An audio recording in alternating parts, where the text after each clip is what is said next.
Today, we're diving into the story of a 17-year-old boy genius who built a nuclear reactor in his mum's backyard, only for it to end in disaster. This is the tale of a boy deeply passionate about chemistry and science.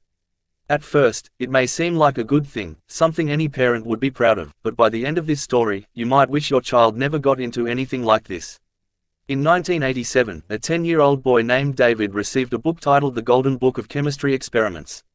That book sparked his love for science and chemistry, which continued to grow.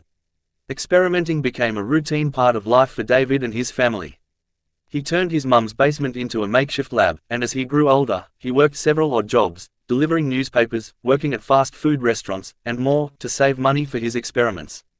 David's antics were often unusual. For instance, as a Boy Scout, he once turned up with an orange-stained face after testing a chemical reaction that simulated a fake tan. On another occasion, one of his fellow scouts accidentally set off an explosion using David's magnesium powder. Explosions, both big and small, became a common sound in David's house. The most serious incident occurred when an experiment in the basement caused a fire, leaving David with glass shards in his hands and eyes, requiring hospitalization. Instead of banning him from experimenting, David's mother decided to let him move his lab to a shed in the backyard. By now, you're probably thinking this kid is just a mischievous genius. But here's the twist: everything mentioned so far happened before David turned 14.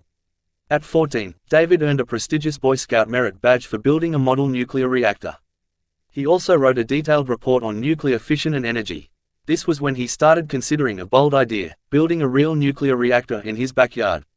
So, how could a teenager obtain the materials needed for such a project? By pretending to be a physics teacher, David contacted various organizations, including government agencies, to gather information and components. He spent over $1,000, about 30,000 Thai baht, buying items like lithium batteries, vintage glow-in-the-dark clocks, and 1950s era camping lanterns, all of which contained radioactive materials. He even ordered uranium from Czechoslovakia, which was legal after the Soviet Union collapsed. David successfully built his reactor, and it worked. But despite his brilliance, he didn't consider the consequences. Within weeks, his Geiger counter started detecting radiation in his bedroom. Within a month, radiation levels could be detected from 5 houses away. Fearing he was endangering others, David decided to shut down the reactor. In August 1994, 17-year-old David tried to move the reactor using his car. His suspicious behavior led a neighbor to call the police, thinking he was stealing tires. When officers arrived, David warned them not to approach the vehicle because it contained radioactive material. Alarmed, the police called in a bomb squad. The investigation revealed radiation levels 10 times above normal inside the car. The incident escalated to involve federal authorities. David's house and yard underwent a 10-month cleanup operation by the Environmental Protection Agency (EPA).